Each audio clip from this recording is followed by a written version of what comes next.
Rahul Shah here, trying to make investing accessible and profitable for the average investor. It's that time of the year again. Your feed is flooded with Diwali stock picks. Every expert has a list. And you know what? Most of this list are the same. They're all talking about the same popular blue chip stocks and the hot sectors. But what if the traditional approach is actually the risky one? What if focusing only on what everyone else is discussing leads to missed opportunities? In this video, we are taking a different path. We are exploring the Anti-Muhurat watchlist. We won't be analyzing the crowded, expensive stocks.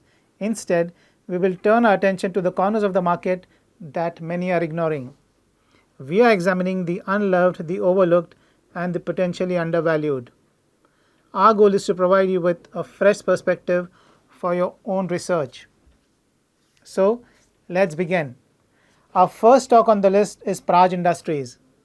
Now, Praj Industries share price has fallen more than 50% in the last year, primarily due to a sharp drop in its financial performance and slowdown in the ethanol sector it heavily relies on. The reasons for the fall? Weak earnings. The company reported a significant decline of over 90% in net profits for a recent quarter, which disappointed the market. Ethanol market slowdown. The main reason for the profit decline is a cautious approach in the domestic ethanol market. Now, India achieved its 20% ethanol blending target ahead of schedule, leading to a temporary slowdown in new orders for ethanol plant equipment as the market waits for new government blending mandates. Execution delays. Project completion has been delayed due to longer project execution cycles and liquidity challenges faced by domestic customers.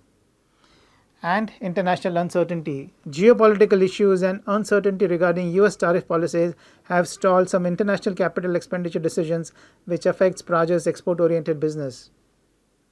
So, what is the way forward? Well, despite the short-term headwinds, many analysts remain positive about Praj's long-term growth potential. The recovery hinges on new growth avenues.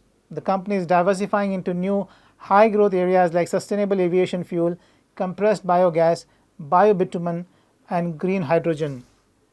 Also, strong order book.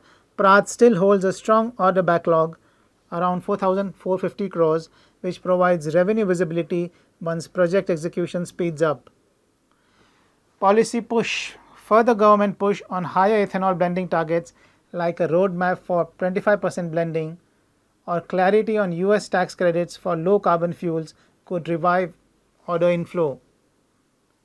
When it comes to valuations, the stock currently trades at a PE multiple of around 45 times, which is still higher than its 10-year median of around 38 times. However, if it goes back to earning an EPS of rupees 12 per share, which it had earned in FY 23, 24 and 25, then the stock trades at a PE multiple of 28 times, much lower than its 10-year median PE. So investors can keep this stock on their watch list and watch the earnings trend closely.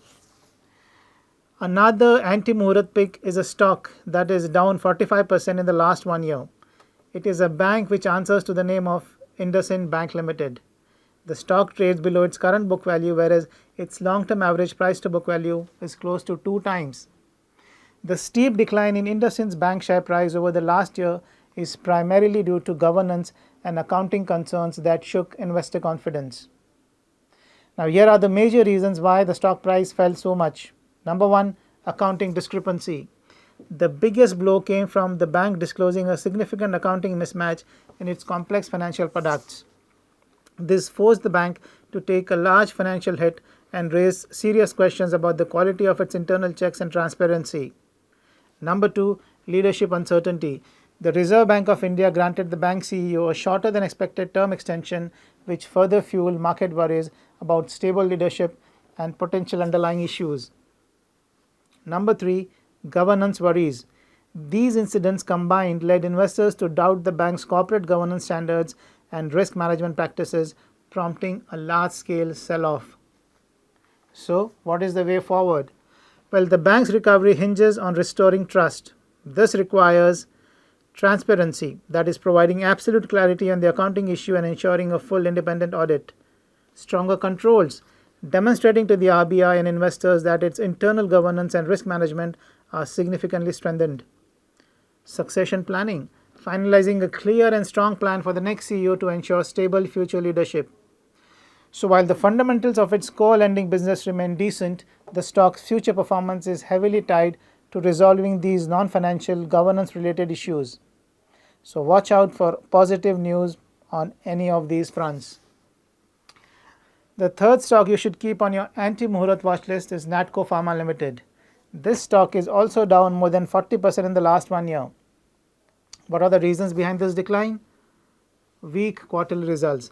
A major trigger was the disappointing Q3 FY25 earnings, where the company reported a massive sequential decline in revenue and profit.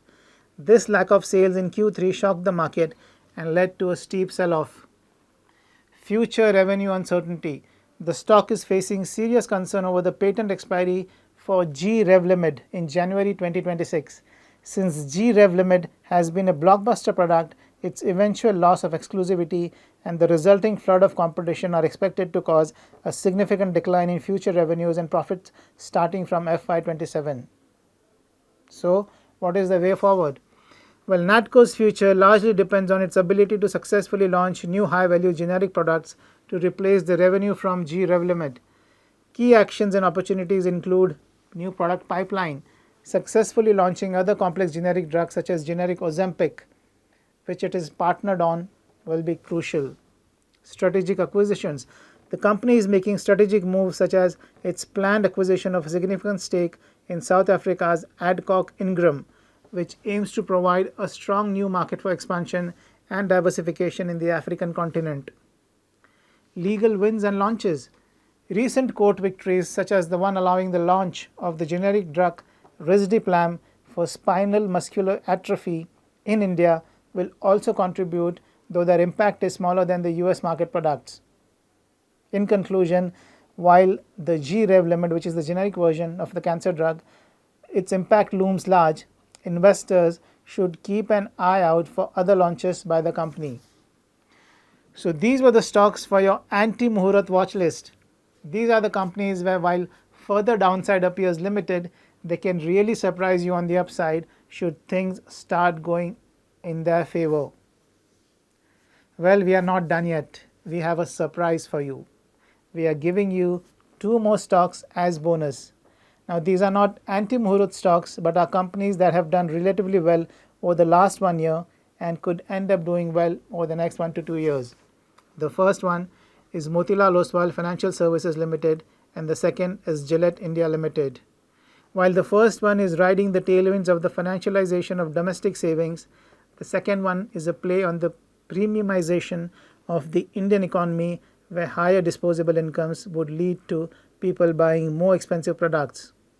Watch out for these 2 stocks as well. So those were the 3 plus 2 names from our side. Hope you liked our video. Please share, like and subscribe if you did so. Here's wishing all of you a safe and a prosperous Diwali and a happy new year. I'll see you again next time. Goodbye and happy investing.